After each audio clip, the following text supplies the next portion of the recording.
나는 그의 유일하신 아들 우리 주 예수 그리스도를 믿습니다. 그는 성령으로 잉태되어 동정녀 마리아에게서 나시고 본디오 빌라도에게 고난을 받아 십자가에 못 박혀 죽으시고 장사된 지 사흘 만에 죽은 자 가운데서 다시 살아나셨으며 하늘에 오르시어 전능하신 아버지 하나님 우편에 앉아 계시다가 거기로부터 살아있는 자와 죽은 자를 심판하러 오십니다. 나는 성령을 믿으며 거룩한 공교회와 성도의 교제와 죄를 용서받는 것과 몸의 부활과 영생을 믿습니다. 아멘. 우리 찬송가 452장 함께 찬양하겠습니다.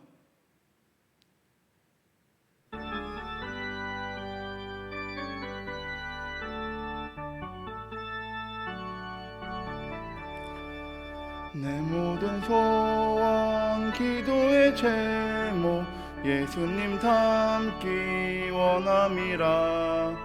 예수님 형상 나 잊기 위해 세상에 보았기 전에 예수님 닮기 내가 원하네. 날 구원하신 예수님을 내 마음속에 지금 고도사 주님의 형상 인치소서. 무한한 사랑 풍성한 긍휼 슬픈 자 위로하시는 주. 길 잃은 죄인 부르는 예수 그 형상 담게 하옵소서. 예수님 닮기 내가 원하네. 날 구원하신 예수님을 내 마음속에 지금 고도사 주님의 형상 인치소서. 겸손한 예수 거룩한 주님 원수의 멸시 참으시사 우리를 위해 고난을 받은 구주를 닮게 하옵소서. 예수님 닮기 내가 원하네. 날 구원하신 예수님을 내 마음속에 지금 고도사 주님의 형상 인치소서. 우리 찬송가 342장 한 번 더 찬양하겠습니다.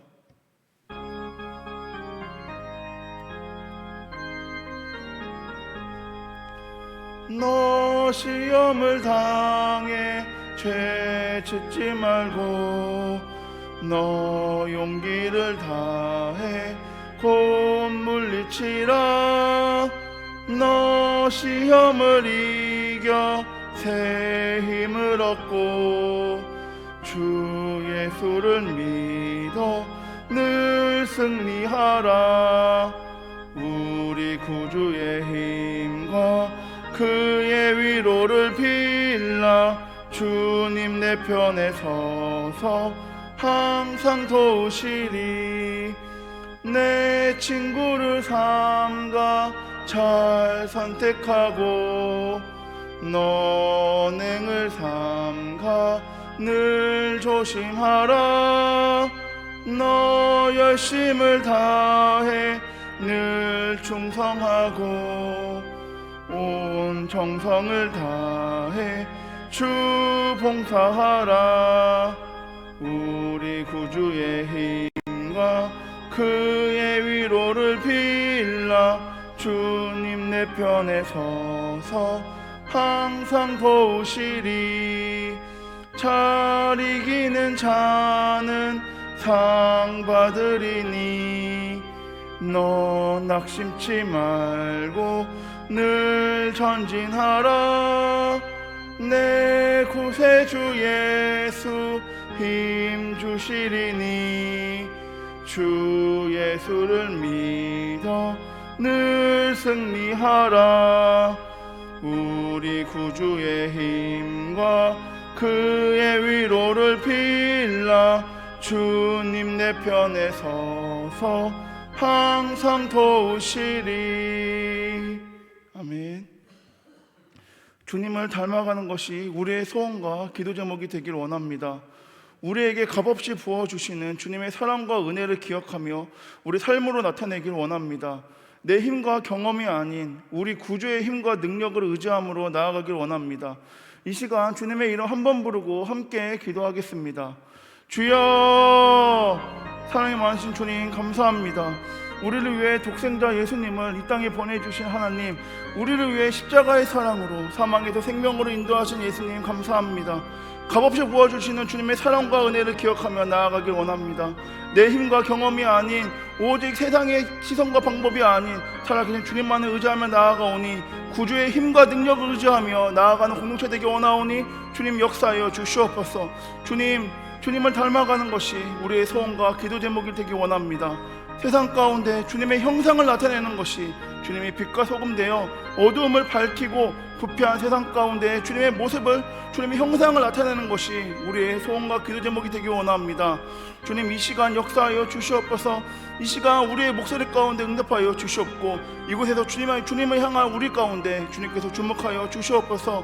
주님, 이 시간 주님께 받을 은혜와 사랑 가운데 기대하며 나아갑니다.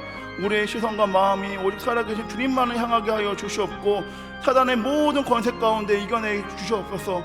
오직 살아계신 주님만을 바라보며 주님만을 바라보며 나아가는 시간 되기 원하오니 오직 이 시간 가운데 주님께서 홀로 영광 받아 주시옵소서. 주님 영광 받아 주시옵소서. 주님을 닮아가는 것이 우리의 소원과 기도 제목이 되길 원합니다. 세상 가운데 주님의 형상을 나타내는 것이 주님의 빛과 소금 되어 어두움을 밝히고 부패한 세상을 회복시키는 것이 우리의 소원과 기도 제목 되기 원합니다. 이 시간 주님을 향한 우리를 주목하여 주시옵고 우리의 목소리 가운데 응답하여 주시옵소서. 이 시간 우리의 시선과 마음이 오직 주님만을 바라보길 원하오니 이 시간 주관하여 주시옵소서. 이 모든 말씀 예수님의 이름으로 기도드립니다.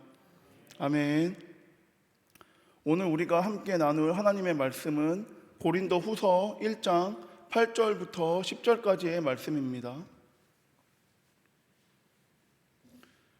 고린도 후서 1장 8절부터 10절까지의 말씀입니다.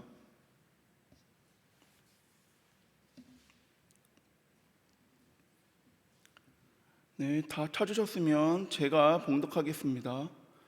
형제들아, 우리가 아시아에서 당한 환난을 너희가 모르기를 원하지 아니하노니 힘에 겹도록 심한 고난을 당하여 살 소망까지 끊어지고 우리는 우리 자신이 사형 선고 받은 줄 알았으니 이는 우리로 자기를 의지하지 말고 오직 죽은 자를 다시 살리시는 하나님만 의지하게 하심이라.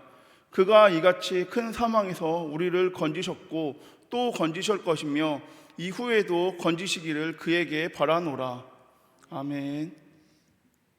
여러분, 이런 말이 있습니다. 경험이 재산이다. 저는 이 말에 전적으로 동의합니다. 저의 어릴 적 성격은 내성적이었고 사람들 앞에서 말을 하거나 주목을 받게 되면 말을 더듬고 얼굴이 빨개지는 현상을 보이곤 했습니다. 그래서 학창시절에 반장이나 부반장 같은 뭔가를 대표한다는 것은, 그리고 수업 시간에 발표를 한다는 것은 저와는 먼 이야기였습니다. 그런 제가 고1 때부터 교회 청소년부 찬양단에서 싱어를 하게 되었습니다. 제 성격상 찬양단을 한다는 것은, 더구나 노래를 잘하지 못하는 제가 싱어를 한다는 것은 생각도 못했던 일입니다. 그런데 친구들의 요청에 의해서 형 누나들과 함께 시간을 보내는 것이 좋았기에 저는 찬양단에 들어가게 되었습니다. 그리고 시간이 흘러 저는 군대를 가게 되었고, 저는 병장 때 전투분대장이라는 간부들을 대신해서 야간에 상황을 통솔하는 역할로 군 생활을 보내게 되었습니다. 저는 해양경계부대에서 군 생활을 했기에 야간에는 수시로 같은 중대의 간부들부터 사단의 간부들이 상황실 및 경계 초소를 순찰을 왔었습니다. 그리고 그때 전투분대장의 역할이라는 제가 맡은 역할은 상황실에 순찰을 온 간부들에게 현재 경계 근무 상황에 대해서 브리핑을 하는 것이, 경계 초소 상황을 전달받고 전달하는 것이 저의 역할이었습니다. 그리고 군대를 전역한 뒤에 전도사로서 사역을 나가기 전까지 청소년부 교사와 청년부 임원과 그리고 방송부원으로 저는 섬겼습니다. 내성적이었던 한 아이가 예배 시간에 앞에서 인도하는 찬양당 싱어를 하고 군대에서 전투 분대장으로 소대를 대표해서 상황을 브리핑하는 역할을 하였고, 청소년과 청년들을 섬기는 교사와 임원으로 섬겼습니다. 그리고 지금은 여러분 앞에서 말씀을 전하는 전도사로서 사역을 감당하고 있습니다. 내성적이었던 아이가 지금 여러분 앞에서 말씀을 전할 수 있게 된 것은 모두 하나님의 은혜입니다. 하지만 여러분, 하나님께서는 저를 한순간에 전도사로서 부르신 것이 아닙니다. 청소년 시절부터 지금까지 찬양단과 전투분대장 그리고 교사와 임원까지 다양한 역할을 경험하게 하신 후에야 하나님의 때에 저를 전도사로 부르셨습니다. 그래서 저는 청소년과 청년들에게 이렇게 말합니다. 경험이 재산이다.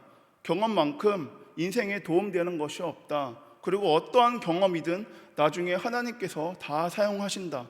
그러니 열심히 경험해라. 오늘 본문에는 바울의 고난에 대한 경험담이 기록되어 있습니다. 본문에서 바울은 자신이 아시아에서 당한 고난에 대해서 이야기합니다.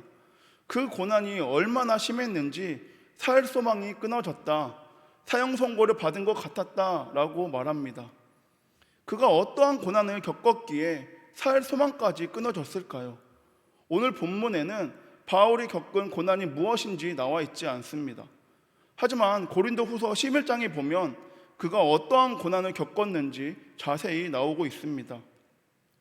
내가 수고를 넘치도록 하여 옥에 갇히기도 더 많이 하고 매도 수없이 맞고 여러 번 죽을 뻔하였으니 유대인들에게 40에서 하나 감한 매를 5번 맞았으며 3번 태장을 맞고 1번 돌로 맞고 3번 파선하고 일주야를 깊은 바다에서 지냈으며 여러 번 여행하면서 강의 위험과 광도의 위험과 동족의 위험과 이방인의 위험과 시내의 위험과 광야의 위험과 바다의 위험과 거짓 형제 중에 위험을 당하고 또 수고하며 애쓰고 여러 번 자지 못하고 줄이며 목마르고 여러 번 굶고 춥고 헐벗었노라. 이런 고난이 계속되었기에 살 소망까지 끊어졌다, 사형 선고 받은 자가 되었다라고 고백한 것입니다. 지금 바울은 무용담을 늘어놓듯이 이야기하는 것이 아닙니다. 내가 이런 고난 속에서도 죽지 않고 살아났어, 탈출했어, 나 대단하지 라고 말하는 것이 아닙니다. 그가 살 소망까지 끊어지게 만드는, 자신들 스스로 사형 선고를 내리도록 만드는 고난에서도 죽지 않고 지금까지 살고 있는 것은 자신의 능력이 아니라 10절의 기록처럼 하나님께서 건져주셨기 때문에 라고 고백하는 것입니다. 바울은 고백합니다. 그가 이같이 큰 사망에서 우리를 건지셨고 또 건지실 것이며 이후에도 건지시기를 그에게 바라노라. 오늘 우리가 읽은 본문에는 바울이 왜 이런 고난을 겪게 되었는지 그 이유가 나오고 있습니다. 힘에 겨운 고난, 살 소망까지 끊어놓은 고난, 그리고 자신에게 사형 선고를 내리게 만드는 고난이 바울에게 주어진 이유가 9절에 기록되어 있습니다. 우리는 우리 자신이 사형 선고를 받은 줄 알았으니 이는 우리로 자기를 의지하지 말고 오직 죽은 자를 다시 살리시는 하나님만 의지하게 하심이라. 여러분, 바울이 이런 고난을 겪게 된 이유를 발견하셨습니까? 그 이유는 하나님만 의지하게 하심이라 라는 것입니다. 앞에서 언급한 것처럼 바울에게는 수많은 고난이 있었습니다. 그런데 하나님의 움직임은 없었습니다. 그리고 그런 고난이 계속되자 살 소망까지 끊어지게 되었습니다. 이젠 틀렸다, 여기서 이렇게 죽는구나 라고 생각되어질 때, 그때 하나님께서 바울을 그 고난에서 건져 주셨습니다. 왜 하나님은 그때 건져 주셨을까요? 우리로 자기를 의지하지 말고 오직 죽은 자를 다시 살리시는 하나님만 의지하게 하심이라. 여기서 우리가 짐작할 수 있는 내용이 있습니다. 바울이 고난을 받지만 살 소망까지 끊어지지 않은 상태에서, 자신에게 스스로 사형 선고를 내리지 않은 상태에서 하나님께서 건져 주시면 하나님의 도우심, 하나님의 능력으로 이 고난에서 벗어났다고 생각하는 것이 아니라 자신의 힘과 능력으로 이 고난에서 벗어났다고 생각할 수 있기에 하나님을 의지하지 않기에 라는 것입니다. 내 힘과 내 방법으로 내 것 다 동원해도 되지 않는, 그래서 포기하고 모든 것을 내려놓은 상황에서 하나님께서 그를 건져주신 이유는 전적으로 하나님만을 의지하도록, 불가능한 상황에서 건져주시고 살려주신 하나님만을 의지하도록 하게 함이었다는 것입니다. 여러 번 죽을 수밖에 없는 상황에서 살 소망까지 끊어놓는 고난에서 자신을 건져주신 하나님을 여러 번 경험하자 바울은 이렇게 고백합니다.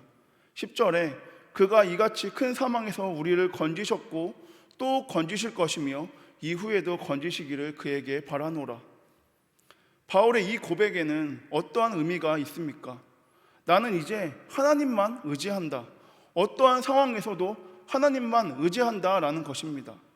여러분, 왜 하나님께서 우리에게 고난이 임할 때 즉각적으로 도와주시지 않고 때로는 팔짱을 낀 채 멀리서만 보고 계실까요? 우리는 힘들어 죽겠는데 정말 살 소망까지 생기지 않는데 왜 하나님은 가만히 계실까요? 하나님이 지금 도와주시면, 지금 건져주시면 내 힘으로, 내 능력으로 한 줄 알기 때문입니다.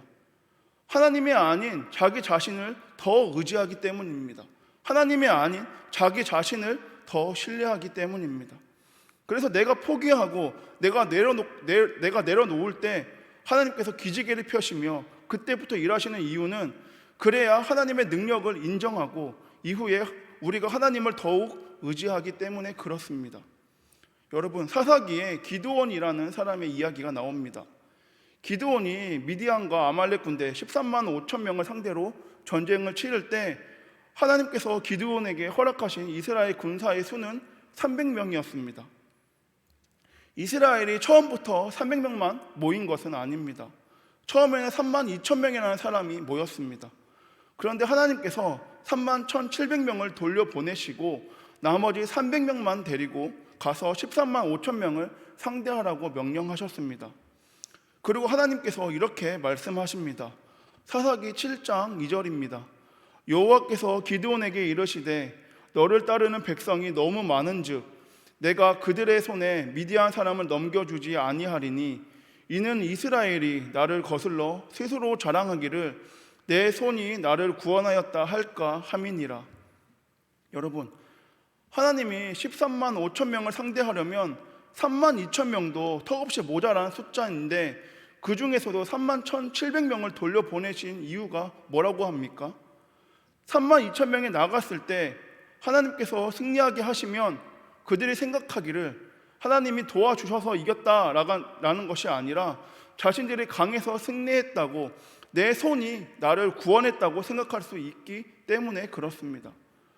하나님을 의지하지 않고 자신의 주먹과 자신의 힘을 의지할 수 있기 때문입니다. 카일 아일드먼 목사님의 나의 끝, 예수의 시작이라는 책이 있습니다. 이 책의 앞부분에 나온 이야기를 소개하겠습니다. 어느 날 목사님이 18개월 된 아들을 몇 주 전에 잃은 브라이언이라는 남자와 통화를 하게 되었습니다. 목사님이 이 남자분에게 그저 위로의 말을 전한 뒤에 어떻게 대화를 이어야 할지 몰라서 그저 침묵하고 계셨습니다. 그런데 브라이언이 수화기 너머로 충격적인 사실을 전했습니다. 제가 후진하다가 쳤어요. 브라이언은 18개월 된 아들이 집 밖에 나온 줄 몰랐습니다. 그는 어린 아들이 문을 열 수 있는 조차 알지 못하였습니다. 그리고 브라이언의 말이 이어졌고 그 이야기는 아들의 죽음 이후에 예수님을 새롭게 발견했다는 이야기였습니다. 아주 가끔씩 의무감 때문에 교회의 얼굴을 비치던 그가 간절한 심정으로 하나님의 품으로 달려가게 되었다고 고백한 것입니다. 모든 것을 잃은 것 같은 그 순간에 난생 처음으로 예수님의 실제를 만났어요. 브라이언은 자신의 끝에서 예수님을 만났습니다. 목사님은 이 브라이언과의 통화를 마치고 자신의 SNS에 다음과 같은 글을 올렸습니다. 아래의 문장을 완성해 보세요. 나는 뭐뭐 때에 예수님의 실제를 만났다. 몇 시간 만에 수백 개의 답글이 올라왔습니다. 그중 이 책에 실린 답글을 읽어드리겠습니다. 말기암으로 몇 개월밖에 살지 못한다는 청천벽력 같은 통보를 받았을 때에 예수님의 실제를 만났다. 아버지의 총을 손에 쥐고 방아쇠를 당기기 전에 마지막으로 기도 드렸을 때에 예수님의 실제를 만났다. 그 기도는 참으로 오랜만에 드린 기도였다. 중독을 이겨낼 수 있다는 자신감이 완전히 상실되었을 때에 예수님의 실제를 만났다. 이혼 서류가 날라왔을 때에 예수님의 실제를 만났다. 예수님이 이 땅에서 가장 어두운 구석인 스크립 클럽까지 찾아와 나를 향한 사랑을 보여주셨을 때에 예수님의 실제를 만났다. 그때 그분이 나를 찾지 못하는 곳은 없었음을 절실히 깨달았다. 우울증으로 참기 힘든 만큼 깊어졌을 때에 예수님의 실제를 만났다. 병원에서 신부전이라는 이유로 낙태를 권했을 때에 예수님의 실제를 만났다. 그때 난생 처음 밤새도록 기도했다. 지금 내 딸은 23살이다. 남편이 자동차 사고로 세상을 떠났을 때에 예수님의 실제를 만났다. 초음파 검사로 태아의 심장 박동이 멈춘 것을 확인했을 때에 예수님의 실제를 만났다. 카일 아일드먼 목사님은 브라이언과의 SNS에 달린 답글들을 한마디로 정리하였습니다. 나의 끝에 이르렀을 때에 비로소 예수가 나의 실제가 되었다. 이 책의 주제는 내가 끝나는 지점에서 하나님의 역사는 시작된다입니다. 살 소망까지 끊어놓은 바울의 고난은 내가 끝나는 지점이었습니다. 그러자 하나님의 역사가 시작되었습니다. 시편 119편 71절에 시편 기자는 이렇게 고백합니다. 고난 당한 것이 내게 유익이라. 이로 인하여 내가 주의 율례를 배우게 되었나이다. 고난을 통해 하나님을 배우고 하나님을 만나고 하나님을 더욱 의지하게 되었다는 고백입니다. 여러분, 하나님만 의지하며 살도록 가나안 땅에 원주민을 남겨놓았습니다. 하나님만 의지하며 살도록 300명만 남겨놓았습니다. 하나님만 의지하며 살도록 우리에게 고난을 허락하셨습니다. 그 고난을 통해 내 것 내려놓고 하나님만 의지할 때 내가 끝나는 지점에서 하나님의 역사는 시작되고 하나님께서는 일하시고 하나님께서 은혜로 채우실 줄 믿습니다. 바울은 고백합니다. 내가 끝나니 하나님이 일하셨다. 말씀을 정리하겠습니다. 사랑하는 여러분, 고난 가운데 계십니까? 하나님을 더욱 의지하길 원합니다. 하나님을 의지할 때 하나님의 은혜를 입게 됩니다. 우리가 할 수 있는 것은 하나님만을 의지하는 것입니다. 하나님께 매달리는 것입니다. 그럴 때 하나님께서 건지시고 하나님께서 역사할 줄 믿습니다. 우리를 죄인에서 의인으로, 사망에서 생명으로 인도하신 하나님만을 바라보며 우리를 구원하시기 위해 목숨까지 내어주신 예수님의 십자가의 사랑을 기억하며 오늘 하루 나아가길 원합니다. 하늘 영광 다 버리고 우리를 위해 이 땅에 오신 예수님만을 바라보며 값없이 부어주시는 예수님의 십자가의 사랑을 기억하며 나에게 맡겨주신 십자가 짊어지고 그분의 일하심을 기대하며 나아가 승리하는 우리 한성 공동체 모두가 되길 소망합니다. 기도하겠습니다. 그가 이같이 큰 사망에서 우리를 건지셨고 또 건지실 것이며 이후에도 건지시기를 그에게 바라노라. 우리를 큰 사망에서 건져주시는 주님을 의지합니다. 신뢰합니다. 우리 삶을 통해 주님만을 나타나길 소망합니다. 내가 끝나니 하나님이 일하셨다. 내가 멈추니 하나님이 일하셨다. 내가 내려놓고 의지하오니 하나님이 일하셨다의 고백이 우리의 입술과 행동을 통하여 우리의 삶을 통하여 나타나길 원합니다. 하늘 영광 다 버리고 이 땅에 오신 예수님만을 바라보고 값없이 부어주시는 하나님의 은혜에 감사함으로 나아가 승리하는 오늘 되길 소망합니다. 나에게 맡겨주신 십자가 잊지 않고 주님의 일하심을 기대하며 우리의 삶 가운데 주님의 실제를 경험하길 원하오니 역사하여 주시옵소서. 주님, 이제 주님 말씀 붙잡고 오늘 하루를 시작합니다. 우리를 주목하여 주시옵고 동행 역사하여 주시옵소서. 이 모든 말씀 오늘도 살아서 역사하시는 예수 그리스도의 이름으로 기도드립니다. 아멘. 주님이 가르쳐 주신 기도로 예배를 마치겠습니다. 하늘에 계신 우리 아버지, 아버지의 이름을 거룩하게 하시며 아버지의 나라가 오게 하시며 아버지의 뜻이 하늘에서와 같이 땅에서도 이루어지게 하소서. 오늘 우리에게 이러한 양식을 주시고 우리가 우리에게 잘못한 사람을 용서하여 준 것 같이 우리 죄를 용서하여 주시고 우리를 시험에 빠지지 않게 하시고 악에서 구하소서. 나라와 권능과 영광이 영원히 아버지의 것입니다. 아멘.